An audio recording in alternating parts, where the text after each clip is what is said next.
할렐루야. 2부 예배에 오신 성도님들을 주님의 이름으로 환영하고 축복합니다. 우리의 유일한 주권자 되시고 공급자 되신 하나님을 이 자리에서 함께 예배할 수 있다는 것이 얼마나 놀라운 은혜인지 다시 한번 마음에 새기게 됩니다. 5월 가정의 달을 보내면서 우리에게 그 사랑을 깨닫게 하신 은혜, 특별히 만남의 축복으로 우리가 예배할 수 있도록 하신 그 은혜를 더 기억하면서 함께 감사의 고백으로 예배를 열었으면 좋겠습니다. 감사해요 깨닫지 못했었는데 함께 찬양하겠습니다.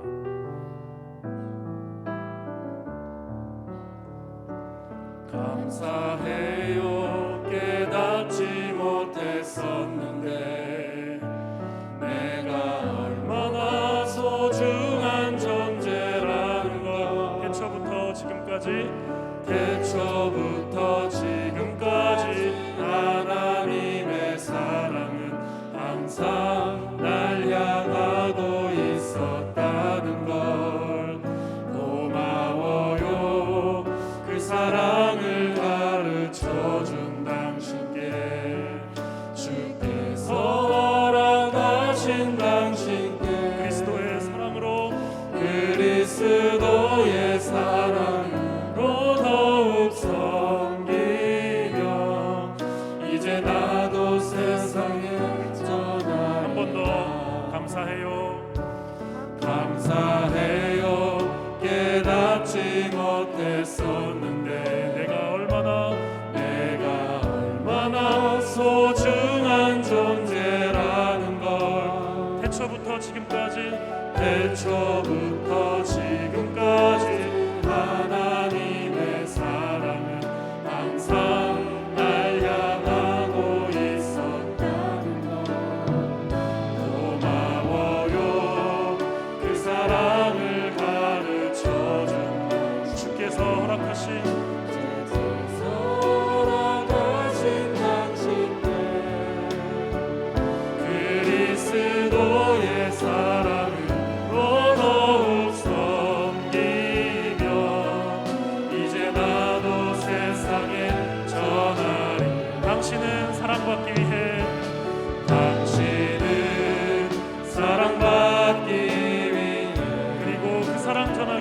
그리고 그 사랑 전하기 위해 주께서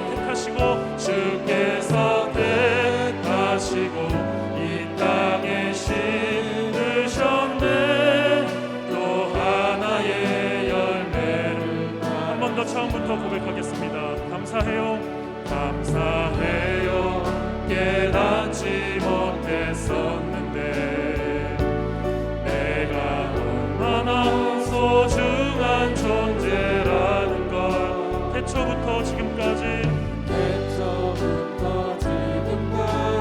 하나님의 사랑은 항상 날 향하고 있었다는 것.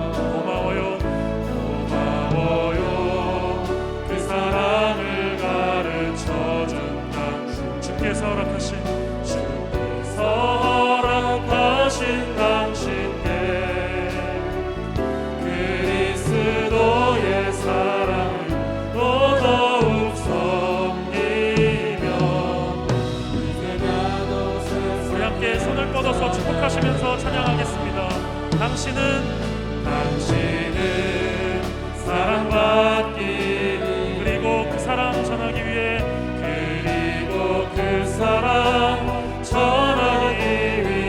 주께서 택하시고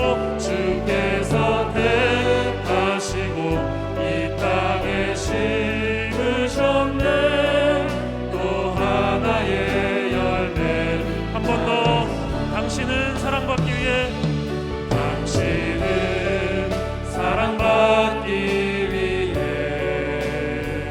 그리고 그 사랑 전하기 위해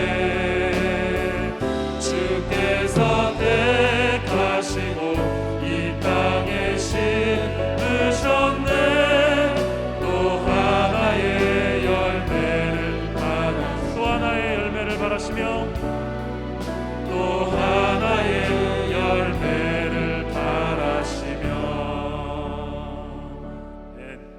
우리 함께 박수 치면서 힘차게 주님의 사랑을 노래하겠습니다. 같이 많은 사람들 진리를 모른 주님 곁을 떠나가지만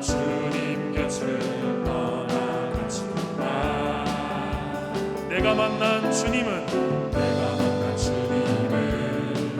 참 사랑이었고 진리였고 소망이었어. 한 번 더 많은 사람들 진리를 모른 채 주님 곁을 떠나갔지만 내가 만난 주님은 참 사랑이었고 진리였고 소망이었어. 난 예수가 좋다오. 난 예수가 좋다오.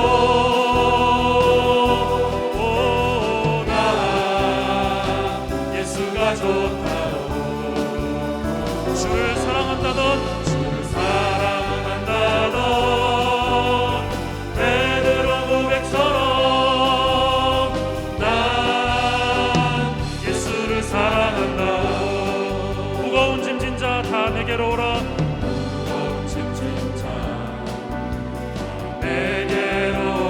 내가 너를 쉬게 하리라.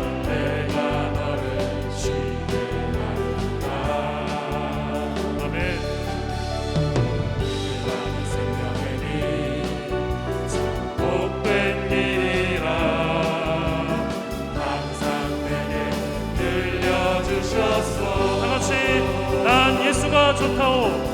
난 예수가 좋다오.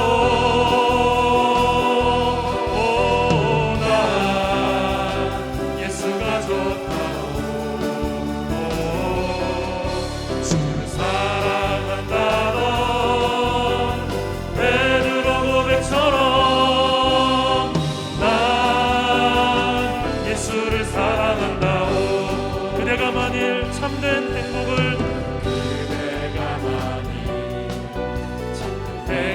찾고 우리 예수님을 만나보세요.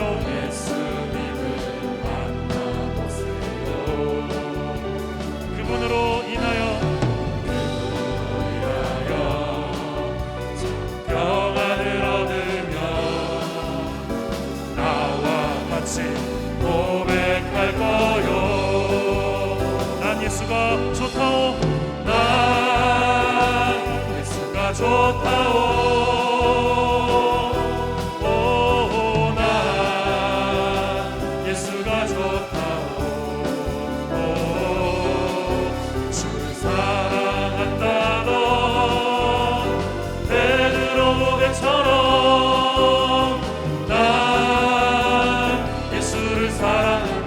선포합니다.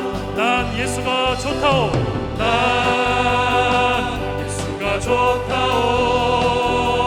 난 예수가 좋다오. 난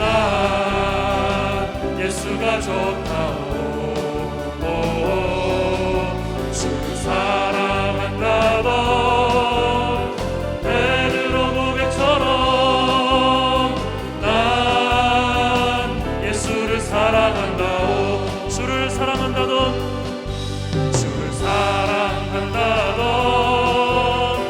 베드로 고백처럼 난 예수를 사랑한다오. 우리 주님께 영광의 박수 올려드리겠습니다. 할렐루야.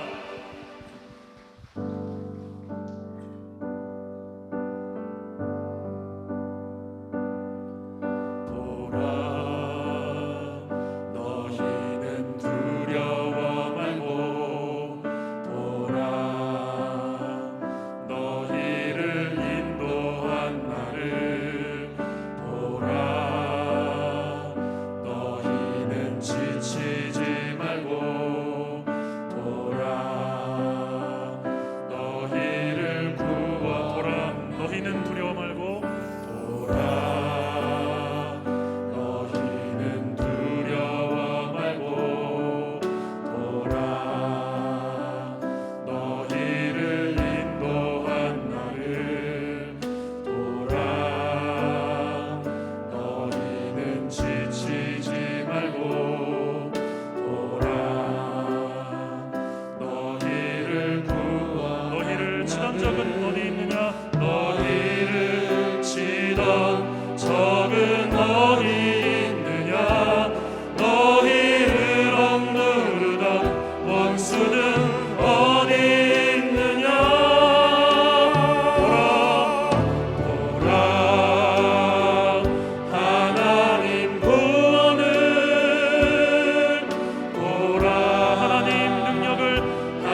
치던 적은 어디 있느냐? 너희를 치던 적은 어디 있느냐?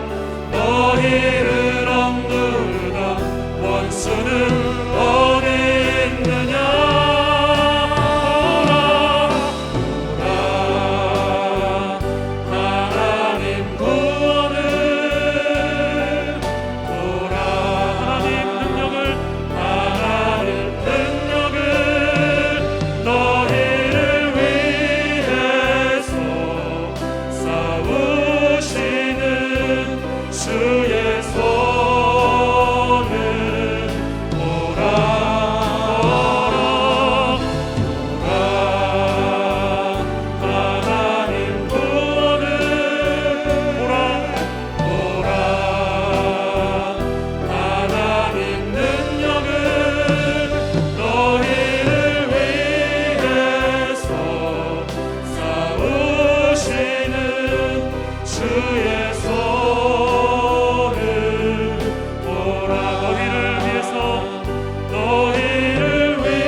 왕이신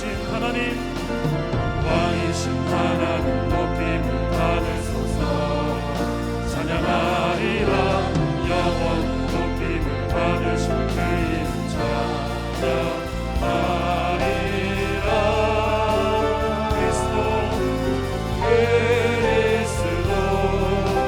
진리로 다스리네. 기뻐하라 온 땅이여 찬양하라. 거룩하신 그 이름 높이리라.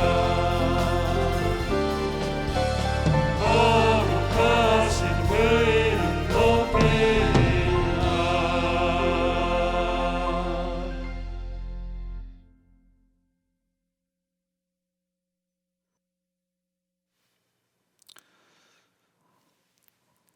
할렐루야.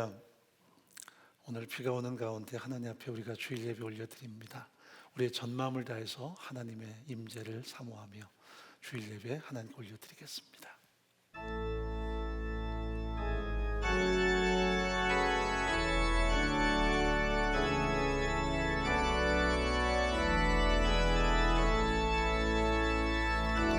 고개 들어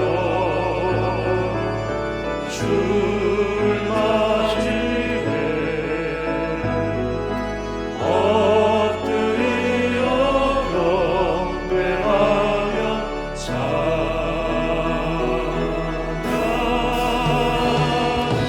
왕의 위엄을 시련과 진정한 찬양으로 영광 돌려 왕의 왕께.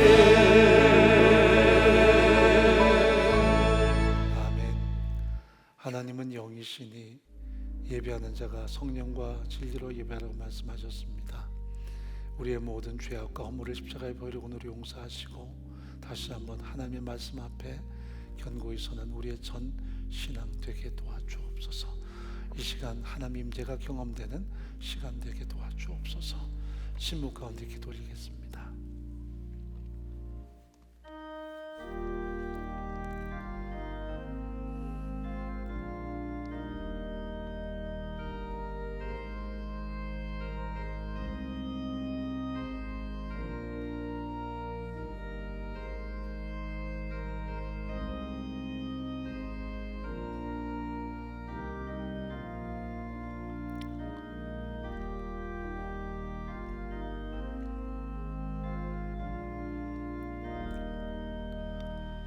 사도신경으로 신앙 고백합니다.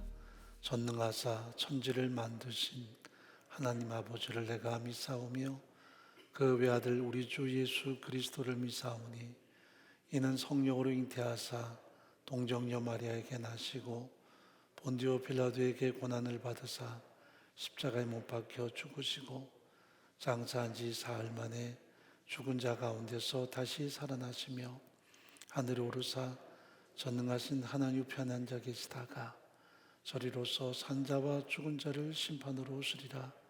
성령을 믿사오며 거룩한 공예와 성도가 서로 교통하는 것과 죄를 사하여 주신 것과 몸이 다시 사는 것과 영원히 사는 것을 믿사옵나이다. 아멘.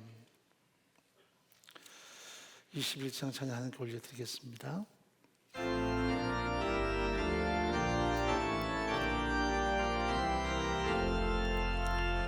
다 찬양하여라 전능한 창조의 주께 내 호나 주 찬양 평강과 구원의 주님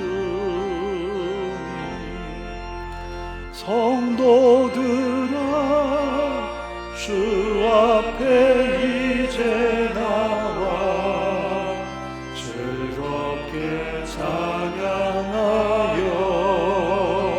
찬양하여라 다 찬양하여라 놀라운 만유의 주께 포근한 날개미 늘 품어주시는 주님 성도들아 주님의 뜻 안에서 내 소원 다 이루리라 다 찬양하여라 온몸과 마음을 바쳐 이 세상 만물이 주 앞에 다 나와 찬양 성도들아 기쁘게 소리 높여 영원히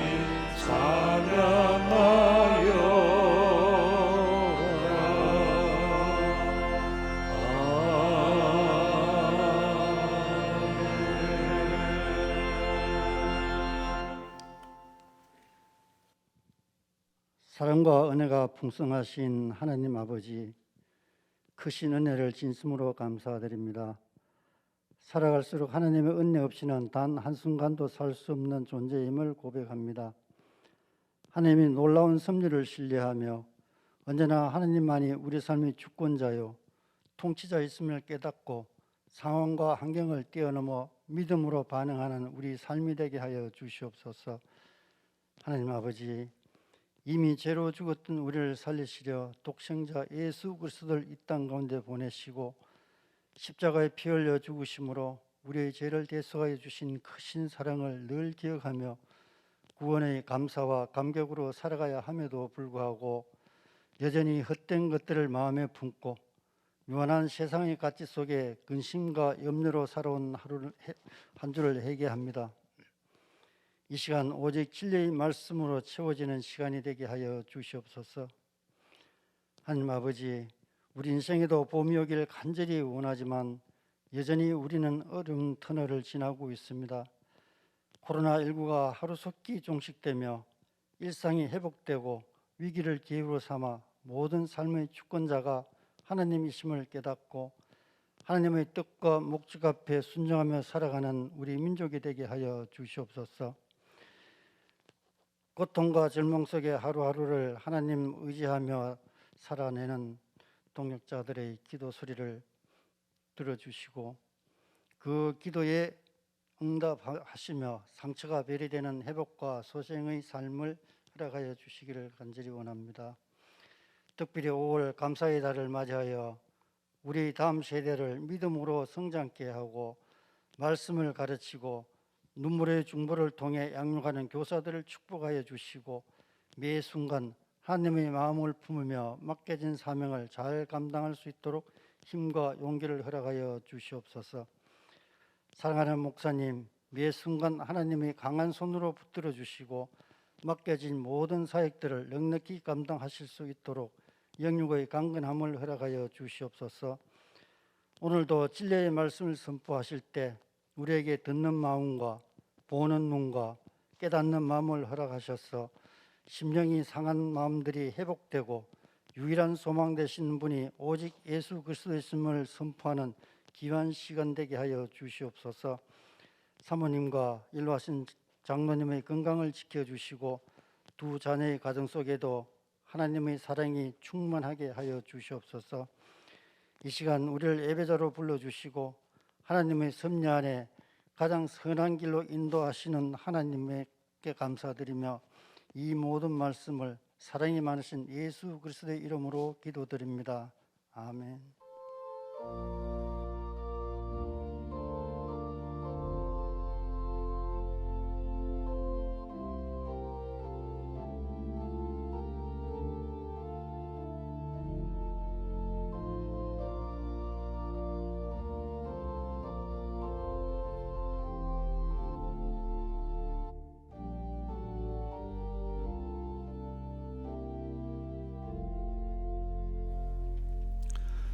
예, 몇 가지 광고 말씀 올려드리도록 하죠. 은혜공동체는 철저한 방역지침 순수하에 주일 현장 예배를 회복해가고 있고요.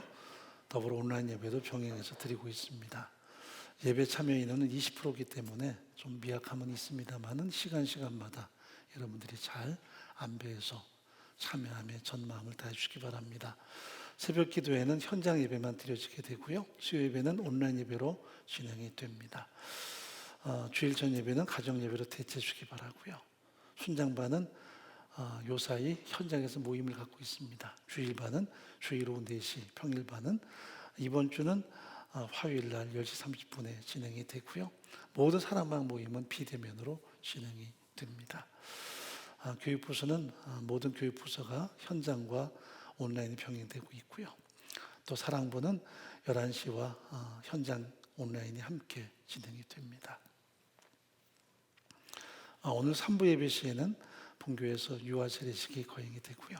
베델 주일반 전포훈련은 계속 오후 1시 30분에 진행되고 있습니다. 또 처음 공동체를 방문하시는 분은 반드시 QR카드를 배부받으셔서 새가족반에 참여할 수 있습니다.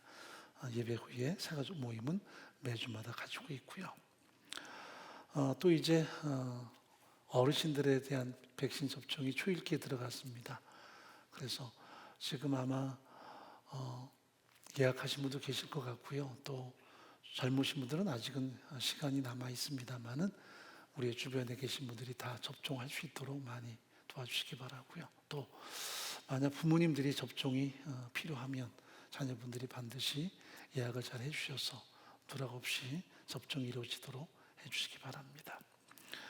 은혜공동체는 6월 말이 지나서 1차 접종이 마무리되면 우리 그레이스 엔젤스라고 하는 어르신들 모임들을 다시 진행할 예정입니다. 그래서 미리부터 기도하시고 우리 어르신들이 잘 세워질 수 있도록 또 여러분들이 각별하게 마음을 모아주시기 바랍니다. 이제 하나님 앞에 우리 연보 올려드릴 때 김한기 집사님 연주하겠습니다. 박수로 맞이하도록 하죠.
네, 수고하셨습니다.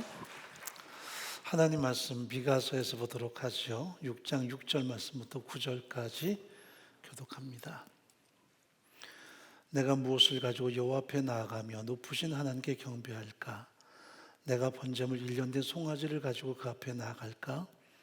여호와께서 천천의 수양이나 만만의 강수 같은 기름을 기뻐하실까? 내 허물을 위하여 내 마다들을, 내 영혼의 죄를 인하여 내 몸에 열매를 드릴까?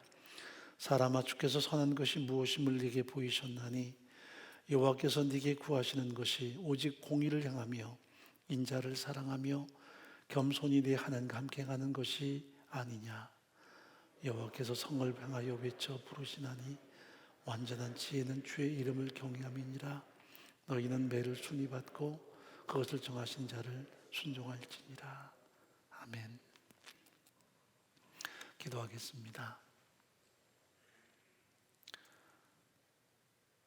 많은 비가 내려서 땅을 적시지만 아름다운 꽃을 피우고 열매를 맺게 하는 것처럼 우리의 삶에도 풍성한 하나님의 성령의 임재가 가득하기를 간절히 소원합니다. 그리하여 주의 음성을 듣게 하시고 험난한 인생 여정에서도 아름다운 열매를 맺기까지 믿음으로 인내하며 하나님을 더욱더 의지하는 견고한 신앙으로 서는 저희의 삶이 되게 하시기를 간절히 소원합니다. 이 시간도 우리의 모든 연약한 삶의 현실을 하나님께 올려드립니다. 하나님을 의지하고 신뢰합니다. 주께서 친히 임재하셔서 은혜로 가득 채워주시고 하나님의 강한 발로 도우셔서 매 순간순간마다 주의 능력 가운데 승리의 삶을 살아갈 수 있도록 은총 베풀어 주시기를 간절히 소원합니다. 연약한 지체들을 오르만자 주옵소서. 질병 가운데 하나님의 도우심을 구합니다. 하나님의 치유와 회복의 역사들이 그 모든 육체와 삶의 현장마다 가득히 드러날 수 있도록 은총을 더하여 주옵소서. 하나님께 예배하며 하나님의 절대 주권을 인정하며 하나님께서 모든 공급자 되심을 감사하는 소중한 연보를 올려드립니다. 주께서 그 모든 삶의 현장마다 친히 역사하셔서 주의 강한 발로 붙들어 주시고 지경을 넓혀 주시며 하나님의 완벽한 보호하심과 복주심의 역사들이 가득히 드러나게 도와주옵소서. 사업과 직장과 가정 안에 또한 우리의 존귀한 다음 세대까지도 하나님의 기쁨과 상급이 되도록 역사하시기를 간절히 소원합니다. 이른 아침부터 헌신하고 섬기는 모든 동역자들을 기억해 주시고 그들의 헌신 속에 하나님의 기쁨이 늘 가득히 채워지게 도와주옵소서.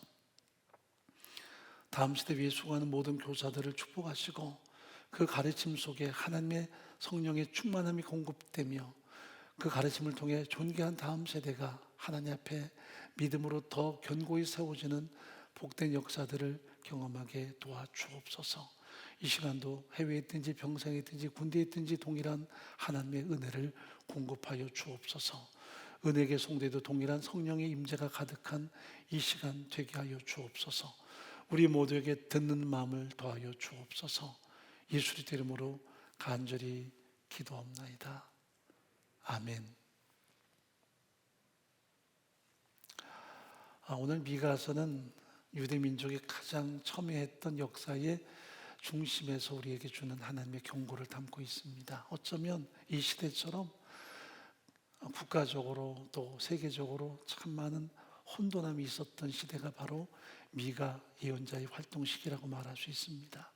미가는 아하스와 히스기야 때에 활동했던 믿음의 사람이죠. 특히 그가 예언하면서 진정 나라가 회복되기를 원했고요. 또 유대 민족이 하나님 앞에 견고하게 세워지기를 간절히 사모하지만 그러나 바람대로 되지 않았던 가슴 아픈 현실을 우리가 접하면서 우리는 어떤 교훈을 받아야 될 것인가? 나는 지금 이 시대 안에서 어떤 삶을 살아야 될 것인가를 다시 한번 다잡는 그런 경각심을 가지게 되는 내용이 오늘 본문 속에 담겨 있습니다. 특히 오늘 본문은 어떤 것이 완전한 지혜인가를 우리 앞에 설명하죠. 그저 머리 좋고 똑똑한 것만이 아니라 많이 배운 것만이 아니라 성경이 말씀하는 진정한 지혜는 하나님을 경외함이라는 것을 설명합니다. 하나님을 경외함. 여러분, 우리가 하나님의 사랑은 압니다. 나를 사랑하셔서 독생자도 아끼지 않으신 그 사랑을 압니다. 하나님이 나를 참 사랑하신다, 내게 복 주신다. 참 좋은 고백이지만 한 가지, 나를 그렇게 사랑하시는 하나님께 대한 우리의 태도가 두 가지입니다. 하나는 사랑으로 반응하는 것이고요, 또 한 가지는 경외함으로 항상 하나님을 바라보는 것입니다. 하나님은 나를 사랑하시지만 나는 하나님께 대해서 두 가지 태도가 필요한데, 하나는 사랑을 드리는 것이고 또 하나는 경외함이에요. 이 두 가지가 공존하지 않으면 마치 기차가 두 레일을 달려가듯이 한쪽이 없어지면 달리지 못하죠. 하나님을 사랑하는데 경외함이 없으면 우리의 신앙은 주저앉아요. 또 경외함이 강한데 사랑이 없으면 한쪽으로 좀 치우칠 수 있습니다. 두 가지는 정말 소중한 균형이에요. 나를 향하신 하나님의 사랑에 대한 그 사랑을 알고 그 사랑에 응답하는 신앙이 신앙이라면, 우리의 또 삶이라면 경외감이 있어야 돼요. 경외감은 하나님을 높이고 두려워함이라고 말할 수 있습니다. 하나님을 높이고 두려워함. 그래서 그 음성 앞에 끊임없이 내 삶을 드리기에 항상 성찰하는 그 전적인 모습들을 경외함이라고 이야기합니다. 우리가 하나님을 사랑합니다. 그런데 그만큼 경외함이 있어야 돼요. 하나님을 높이고 때로는 두려움이 있어야 됩니다. 그렇지 않으면 그 사랑은 방종이 될 수 있어요. 항상 균형 잡힌 삶이 필요한데, 또 지나치게 경외만 있으면 하나님을 두려우신 분으로 곡해할 수 있습니다.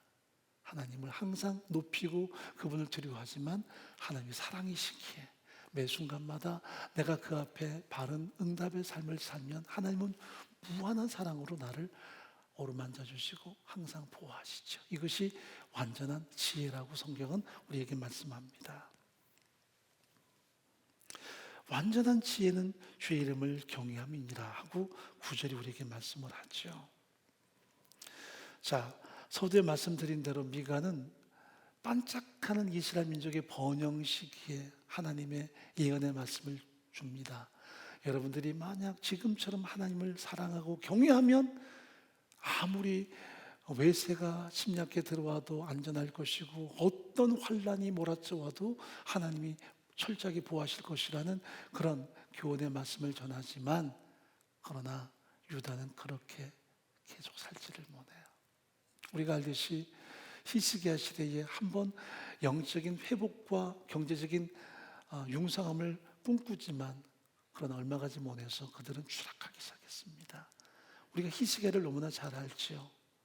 그는 어떻게 보면 젊은 나이에 등극해서 하나님의 개혁을 추구했던 인물입니다.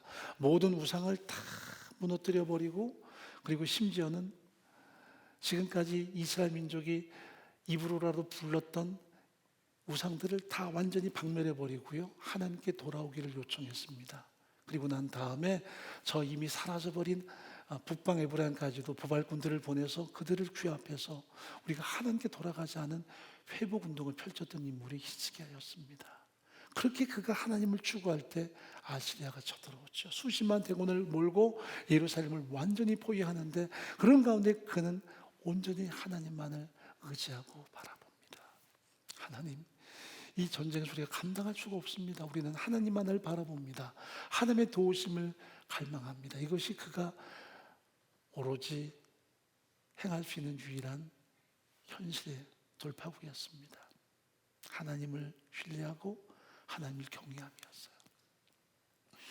그럴 때 그의 기도를 들으시고 하나님은 놀라운 역사를 드러내시죠. 하룻밤에 18만 5천 명이나 되는 아시리아 군대의 대부분을 쓸어버리고 그들은 놀란 나머지 간담이 서늘해서 곡으로 다 돌아가 버리고 맙니다. 그래서 히스기야는 기도함으로 놀라운 역사를 거두게 되죠. 그런데 얼마 있다가 또 그는 육체의 중환병에 들렸습니다. 이사야를 통해서 하나님이 말씀하셨죠. 너는 네 집에 유언하라.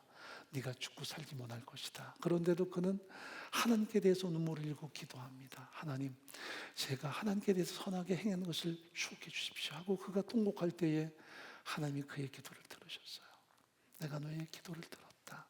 네 수완을 15년 연장해 주겠다 말씀하셨습니다. 그런데 그가 15년의 세월을 더 허락받았음에도 불구하고 그 15년은 그에게 결코 유익한 세월들이 아니었습니다. 사랑을 받았습니다. 하나님의 역사를 경험했습니다. 그렇다면 그는 하나님을 전 마음으로 경외해야 됐을 거예요. 경외함. 하나님을 지극히 섬기고 하나님 앞에 그가 행했어야 되는데 그의 삶은 왠지 몰락하고 맙니다. 경외의 대명사 그러면 요셉의 모습입니다. 형들에게 팔려서 저 이집트 보디발의 집에 그가 노예 생활을 할 때에도 항상 하나님 앞에 삽니다. 이 경외함을 우리가 라틴어로 코람 데오라고 말합니다. 하나님의 목전에서, 하나님의 눈앞에서 산다 하는 그런 의미가 있거든요. 하나님을 언제나 의식한다. 그래서 그는 비록 노예 생활이지만 충성을 다합니다. 보디발을 위해서만이 아니라 하나님 앞에 그가 살죠. 그럴 때 그는 하나님의 임재를 경험하고 모든 범사가 형통합니다. 그리고 보디발이 하나님이 그와 함께 하심을 목격합니다. 그런데 위기가 오지요.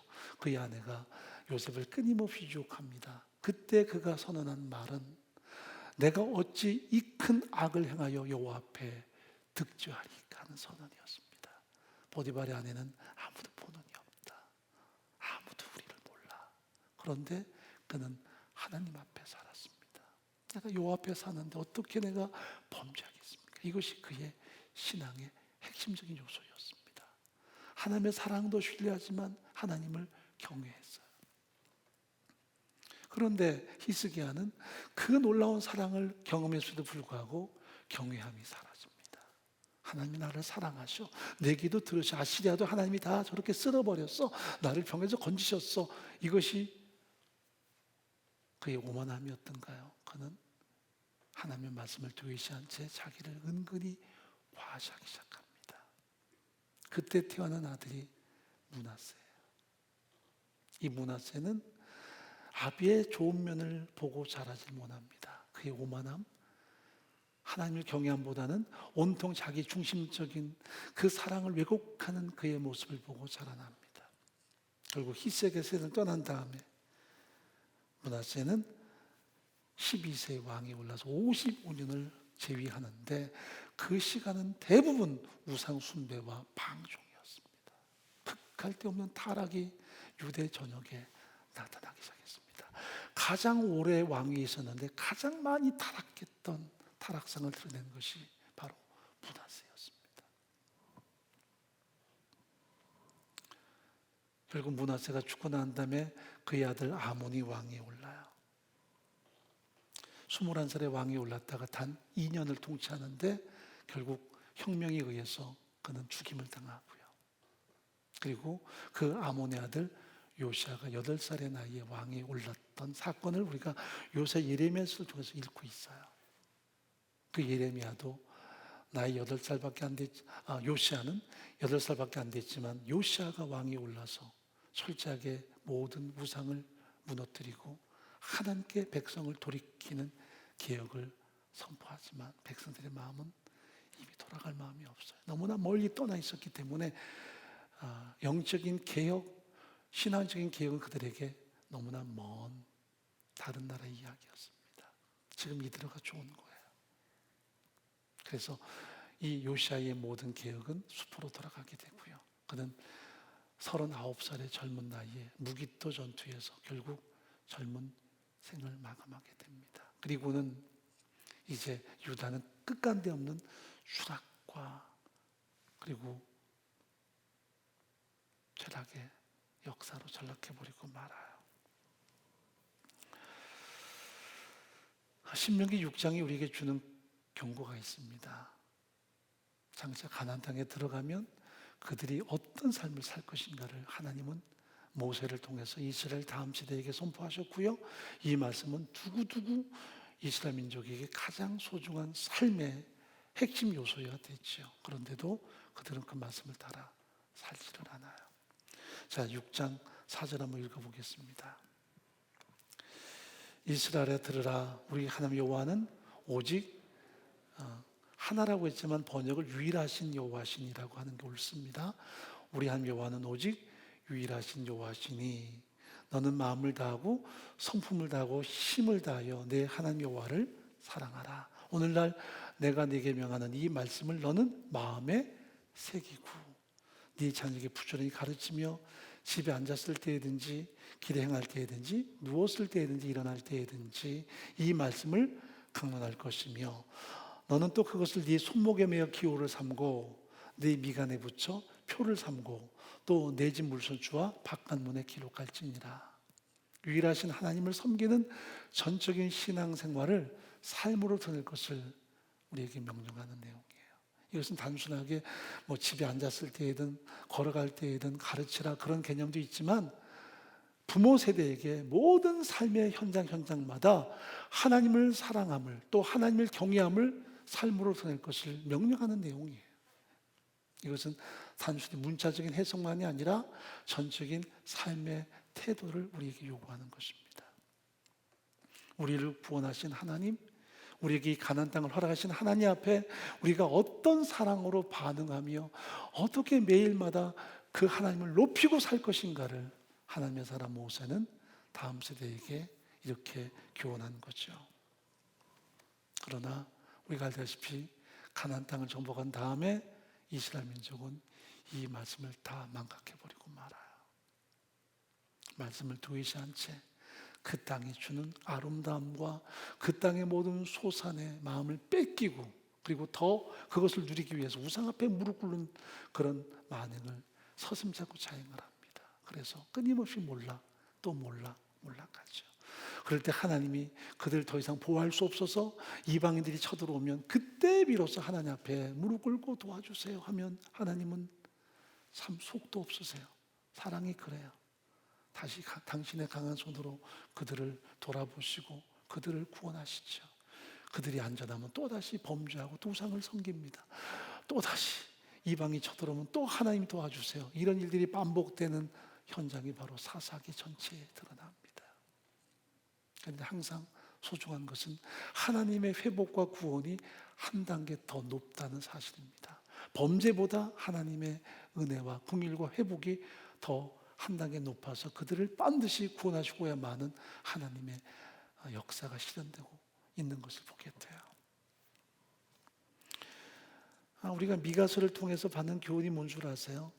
이렇게 끝간데 없이 추락하기 시작했을 때 우리가 이 말씀의 경고를 듣고 진정한 믿음의 길을 선택했다면 유다는 몰락으로 치닫지는 않았을 거예요. 그런데 듣지 않아요. 철저하게 그 말씀을 두의시한 채 더 세상과 야합하고 우상 앞에 무릎 꿇었을 때 그들의 삶은 더 이상 회복 불능의 상태로 전락해버리고 말았습니다. 요시아가 39의 젊은 나이에 무기토에서 절명하죠. 그의 아들 여호아스가 23살의 왕에 오릅니다.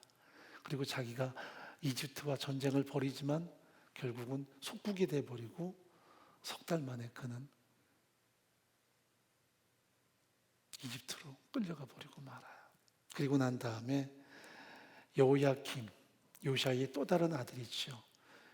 이 왕자가 왕위에 올라섭니다. 25살에 서서 11년 동안 왕국을 통치하는데 온통 그는 하나님께 범죄한 것밖에 없어요. 그래서 36세 바벨론에 끌려가고 그의 아들 여호야김이 8세에 왕에 오릅니다. 그런데 이 아들도 8살에 왕에 올라서 불과 석 달 열흘 100일 동안을 통치한 다음에 바벨론도 또 끌려가고 마지막 시드기야가 세워지게 되는데 저는 이 여호야긴을 평가하는 말씀이 참 마음이 아파요. 여러분 8살짜리가 뭘 알겠습니까? 그리고 불과 석 달 열흘 100일 동안 왕이 있었는데 그리고 포로로 끌려갔는데 그가 무슨 악행을 저질렀겠습니까? 많은 성경은 이렇게 평가합니다. 역대하 36장 9절 한번 읽어보죠. 여호야긴이 위에 나아갈 때에 나이 8세라. 예루살렘에서 석 달 열흘을 치리하며 여호와 보시기에 악을 행하였더라. 할아버지 요시아도 8살 때 왕이 됐어요. 그런데 그 8살 때 왕이 됐지만 하나님의 율법책을 발견하고 난 다음에 그 말씀이 낭독될 때 옷을 찢고 하나님께 철저하게 회개합니다. 우리가 범죄하였도다 하고 유대민족을 개혁하기 위해서 그는 자신의 전 삶을 던져요. 근데 같은 8살인데 여호야긴은 불과 100일 동안 행했던 것이 범죄밖에 없었다라고 성경은 말합니다. 요시아와 비교하자는 것이 아니라 그만큼 되돌릴 수 없는 타락과 방종이 유대 왕족들에게, 유대 민족에게 존재했다는 것을 우리에게 주는 하나의 경고예요. 그래서 더 이상 이 나라는 회복의 희망을 갖지 못한 채 완전히 역사의 문을 닫게 됩니다. 시드기야 때에 이 사람도 요시아의 아들이죠. 또 다른 아들들이 통치하다가, 손자가 한 번 하다가 또 다른 아들이 통치하다가 결국은 다 끌려가고, 시드기야는 11년 동안 통치한 가운데 두 눈 뽑히운 채 바벨론으로 끌려가고 역사는 막을 내리게 됩니다. 미가가 이 예언의 말씀을 선포할 때 아직까지 기회는 있었습니다. 그런데 이 말씀을 따라 그들이 순종치 않을 때, 하나님은 나를 사랑하셔, 우리 없이는 하나님이 영광을 누구에게 받으실 거야, 이런 그들의 과한 오만함, 이것은 난무했지만 경외함에 대해서는 그들이 깨닫지 못했습니다. 하나님을 높이고 두려워해야 된다는 인식은 전혀 갖지 않았습니다. 그럴 때 그들은 더 이상 회복 불능의 상태로 전락해버리고 말죠. 우리는 어떤 교훈을 받아야만 합니까? 지금이 미가 시대와 똑같다라고 말할 수도 있지만 역사는 항상 반복되니까요. 항상 모든 성경의 그 역사와 지금의 삶은 매칭이 되니까요. 성경에 나오는 다양한 사람과 우리도 매칭이 돼요. 우리 안에도 아담의 속성이 있고요, 범죄하기 전에 아담의 속성도 있고 범죄한 이후에 아담의 속성도 있어요. 우리 안에 아벨의 속성도 있고 카인의 속성도 있습니다. 그 모든 성경에 나오는 역사나 또 인물들이 다 나의 롤모델이에요. 그런데 그걸 통해서 내가 어떤 삶을 선택할 것인가, 어떤 삶을 나의 인생의 진정한 가치로 삼을 것인가 참 중요하죠.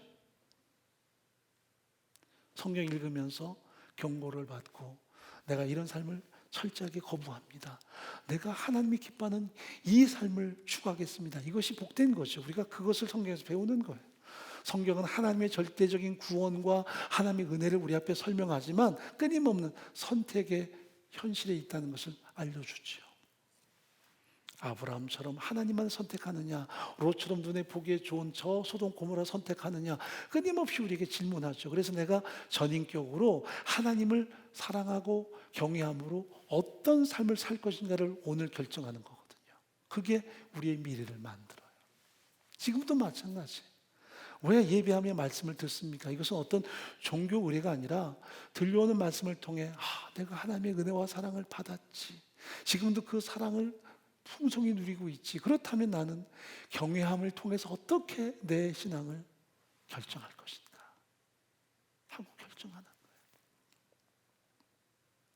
우리가 미래를 미리 알 수 없어요. 가볼 수도 없어요.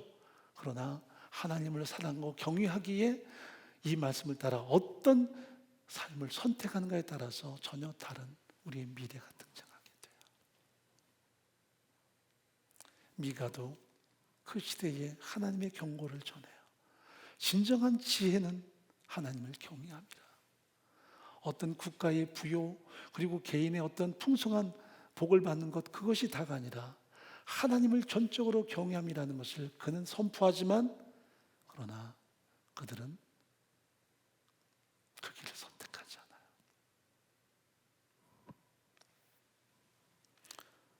사람아, 주께서 선한 것이 무엇임을 내게 보이셨나니 여호와께서 내게 구하는 것이 오직 공의를 행하며 인자를 사랑하며 겸손히 내 하나님과 함께 행하는 것이 아니겠느냐 하고 선포하지만, 이것이 완전한 지혜라는 것을 선포하지만 그들은 종교 의례에만 빠져 있을 뿐, 내가 뭘 가지고 하나님께 나아가나, 어떤 재물을 잡아드릴까, 이런 종교적인 형식일 뿐 하나님의 사랑에 대해서는 전혀 인식도 없었고요, 또 하나님의 경외함에 대해서도 전혀 인지하지 않았어요. 그들이 드리는 어떤 종교적인 행사는 우상의 제사와 별반 다를 게 없어요. 왜? 자기들의 이익과 욕구를 충족시키는 수단으로 전락해버린 지 이미 오래였으니까요.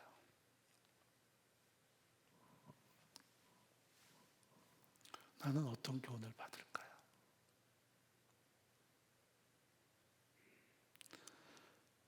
하나님이 내 인생의 주권자시라는 끊임없는 선언이 우리에게 필요합니다. 내 인생의 주권자가 하나님이시다. 나는 하나님의 소유, 하나님의 백성이라는 것.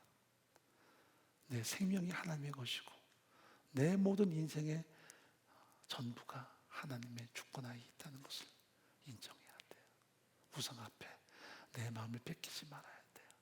하나님의 주권 고백하면 하나님의 자녀답게 하나님의 것답게 살아야 돼요.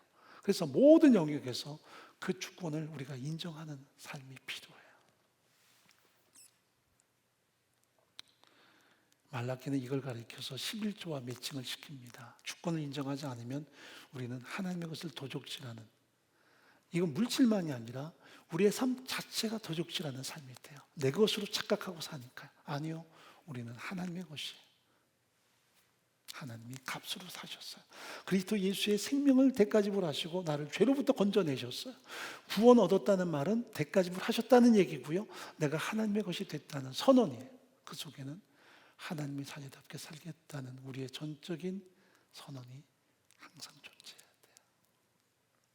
그의 주권 앞에 항상 선언하고 매 순간마다 그의 공급에 대해서 감사하며 살아야 돼요.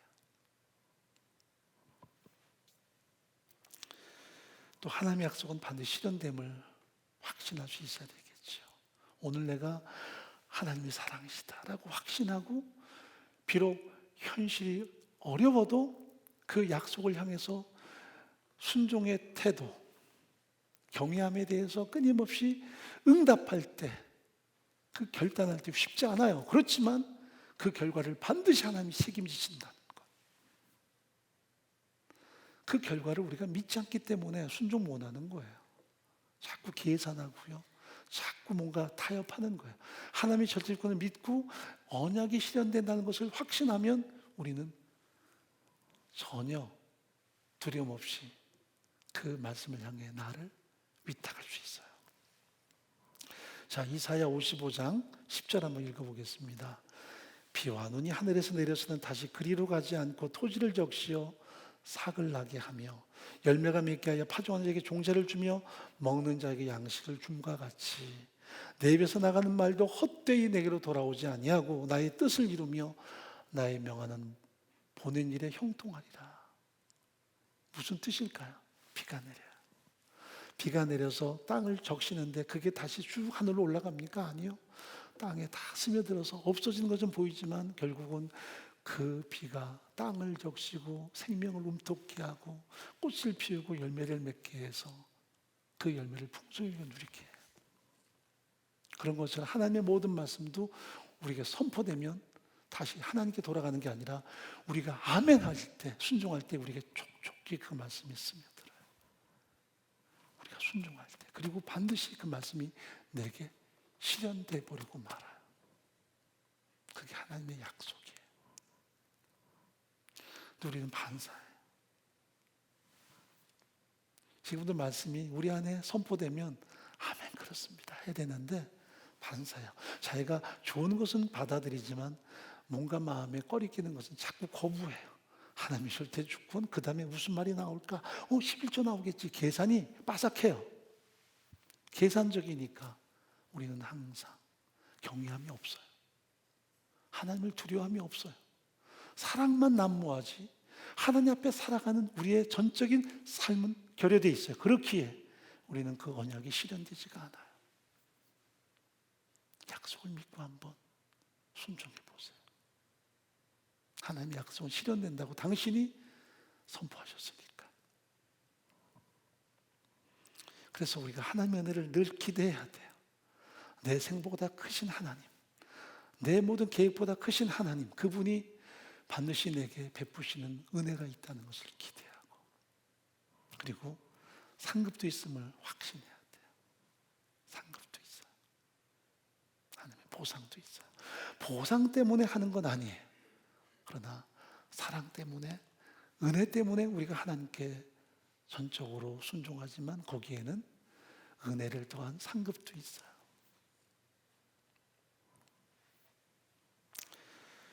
7장 7절 말씀 읽어보겠습니다. 오직 나는 여호와를 우러러보며 나의 구원하시는 하나님을 바라보나니 나의 하나님이 나를 들으시리로다.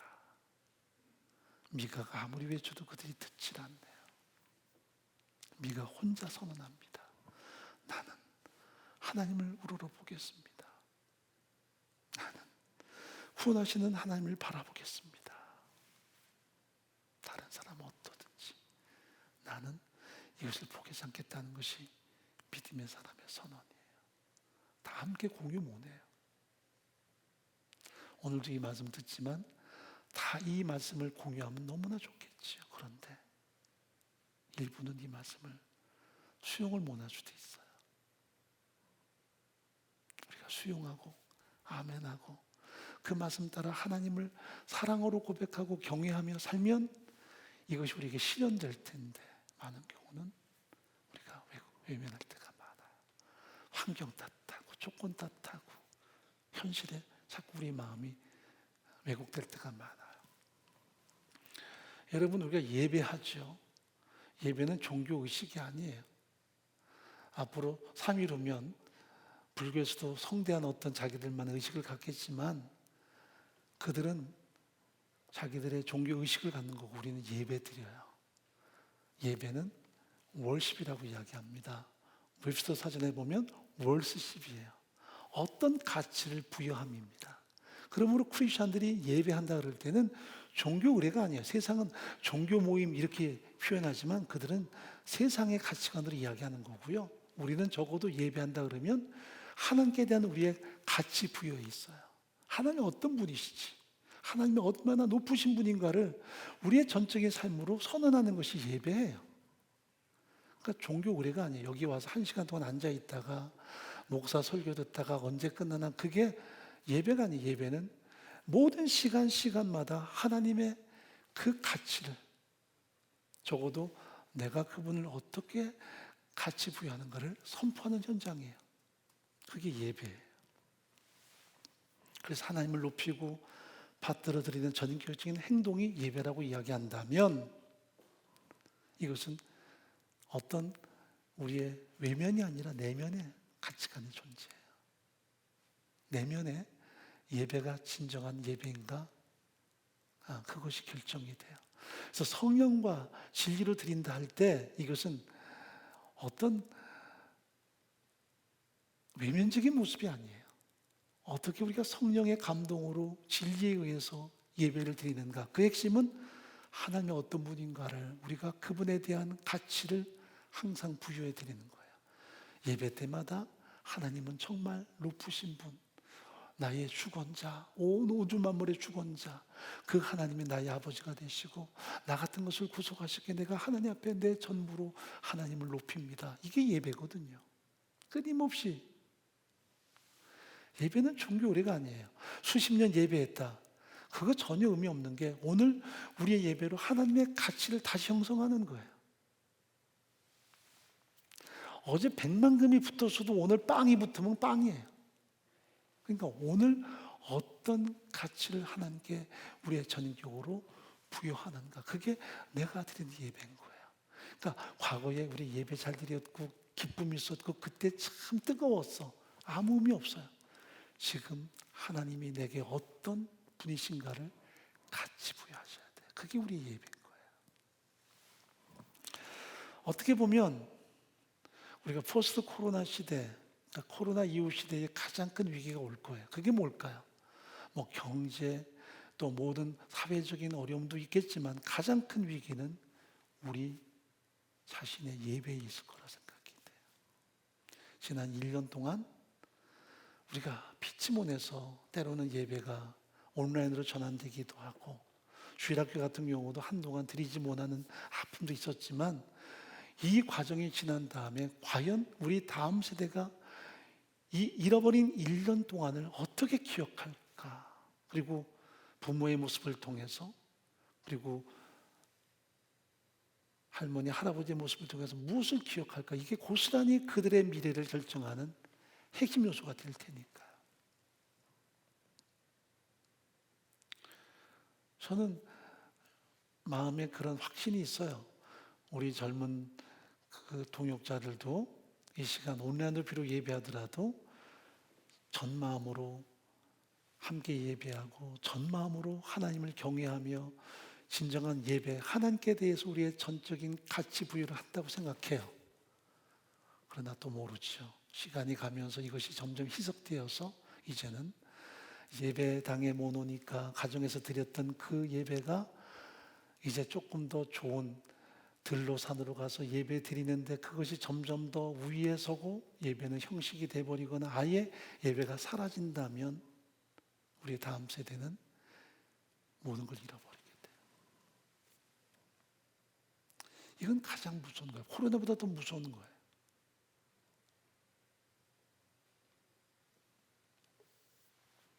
목사가 여러분 20%밖에 못 모이지만 열심히 오세요. 어떻게든 자리 마련할게요. 그래서 우리가 살짝 법적으로 어기더라도 뭐 채우죠. 이렇게 말할 수는 없어요. 그건 우리가 정직하게 해야 되니까. 그러나 20%밖에 안 되지만 너무나 많은 분이 오셔서 못 들어오고 차에 앉아서 예배하더라도 그건 예배가 될 거예요. 그렇지만 아예 처음부터 그래 가봤자 자리도 없어. 그건 예배가 아니라 형식이 될 거고요. 아, 눈치 보이는데 뭐 내가 예배당 갈 필요 있나? 요새 교회들이 가뜩이나 문제가 많은데. 그리고 주저앉으면 그것도 예배가 아닌 거야. 그리고 삶은 서서히 세상과 야합하죠. 여러분, 좀 문제 있는 교회 아니고는 대부분 코로나 확산될 수 있는 가능성은 없어요. 왜? 우리 모두 마스크 착용하죠. 음식 함께 나누지 않죠. 서로 간에 마스크 벗고 대화도 안 해요. 저도 설교할 때 지금 유리막이 앞에 놓고 말이죠. 여러분이 보실 때 눈이 부시다 해도 막아놓는 이유가 여러분을 보호하기 위해서 그래요. 마스크 내리지 않고. 그런데 우리가 세상 속에 살 때는 카페 가면 마스크 내릴 때가 많고요. 음식 먹어도 마스크 벗고 쉽게 먹어요. 거기는 코로나가 전혀 없나요? 근데 우리가 때로는 생각이 필요해요. 내가 무엇이 더 가치가 있는 건가? 무엇이 더 옳은 건가? 이렇다고도 여러분이 너무 지나치게 생각해서 교회 오라는 거구나 빨리 가자. 닥치고 가자. 그게 아니라 내가 예배에 대한 전격적인 태도가 준비되어 있는가? 무엇이 내가 항상 설정하는 가치인가? 예배란 나를 사랑하신 하나님, 나를 당신의 자녀로 구속하신 하나님께 우리가 전 생명보다 더 귀한 가치를 그분에게 부여해드리고 하나님을 높이고자 하는 우리의 전적인 선언이라면 그게 존재하느냐? 이것은 자녀들에게 있어서 뭐 공부해라, 성경 읽어라 이거보다 훨씬 더 중요한 것이 우리의 삶으로 드러나는 영향력일 테니까요. 이게 고스란히 다음 세대에게 연결이 돼요. 자, 마지막 8절 한번 읽어보겠습니다. 사람아, 주께서 선한 것이 무엇임을 내게 보이셨나니 여호와께서 네게 구하시는 것이 오직 공의를 행하며 인자를 사랑하며 겸손히 하나님과 함께 행하는 것이 아니냐. 어떤 형식, 어떤 의례가 아니라 하나님께 가치를 부여하고 하나님을 전인격적으로 사랑하며 그분을 높이는 우리의 삶의 결단, 삶의 행동에 그것이 드러나는 거예요.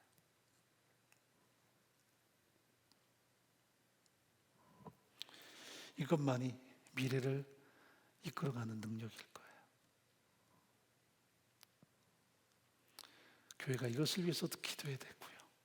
이것이 더 회복되기를, 하나님을 경외함을 회복하기를 우리는 끊임없이 선포할 수 있어야 되겠죠. 오늘 다시 한번 하나님의 은혜 앞에서 우리가 하나님을 사랑하고 경외하며 매일마다 하나님께 그 가치를 부여하는 소중한 신앙의 결단을 통해서 하나님의 언약이 실현되고 그분의 상급이 내게 주어지는 복된 은총들이 늘 가득하기를 간절히 바랍니다. 살아계신 하나님 아버지, 하나님이 나를 사랑하심에 대한 우리의 반응이 사랑을 드리는 것일 겁니다.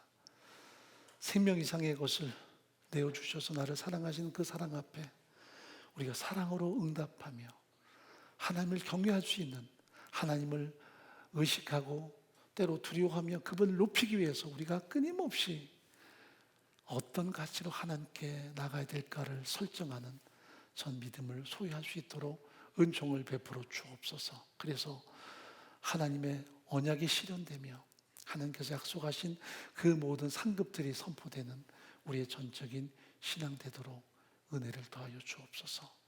예수님의 이름으로 간절히 기도합나이다. 아멘. 우리 다 같이 일어나 찬양합니다. 3층은 그냥 앉아 계시고요, 본당만 일어나시기 바랍니다. 나의 소망은 주 경외라. 내 마음을 다해 주 경배해.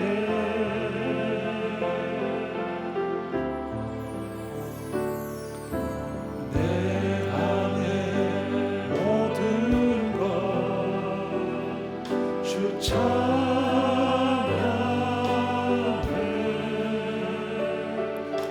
주님만 사모해 영원히.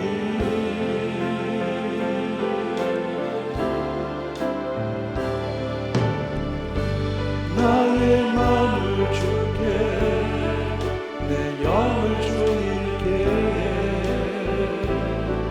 나 주 위에 살리 살아있는 동안 어느 순간에도 나 주만 따를. 나의 마음을 주께, 내 영을 주님께, 나 주 위에 살리 살아있는 동안 어느 순간에도 나 주만 따르리. 나의 마음을 주께, 내 영을 주님께,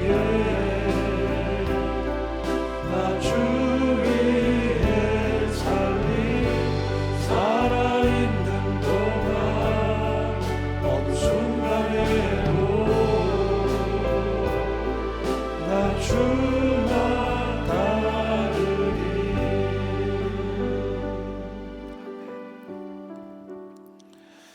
기도하겠습니다. 우리가 하나님의 사랑을 알지인데 중요한 것은 그 사랑을 드릴 뿐 아니라 경외함이 있어야만 합니다. 하나님을 높이고 때로는 두려움입니다. 왜 두려워할까? 우리가 하나님의 그 사랑에 대해서 제대로 반응하지 못할까? 그것을 두려워하는 것입니다. 매를 맞을까 봐 두려움이 아니라 그 하나님이 내게 베푸신 사랑에 우리가 제대로 응답하지 못할까 봐, 그것은 우리의 가슴앓이입니다. 그렇게 선택하고 결단할 때마다 하나님의 약속은 실현됩니다. 그 약속이 우리 안에 풍성히 완성되는 우리의 전 신앙 되게 도와주옵소서.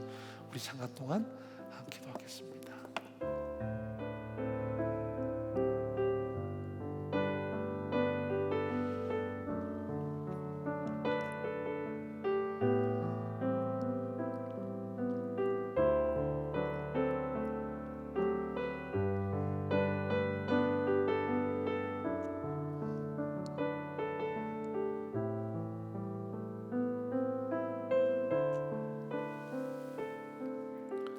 지금은 우리 주 예수 그리스도의 은혜와 하나님의 크신 사랑과 성령의 함께 하심이 하나님의 사랑을 알고 그 사랑에 대한 우리의 전적인 응답의 삶을 살기 위해서 끊임없이 경외함으로 자신을 점검하는 모든 동역자들과 우리 존귀한 다음 세대와 공동체 위에 함께 하시기를 간절히 축원하옵나이다.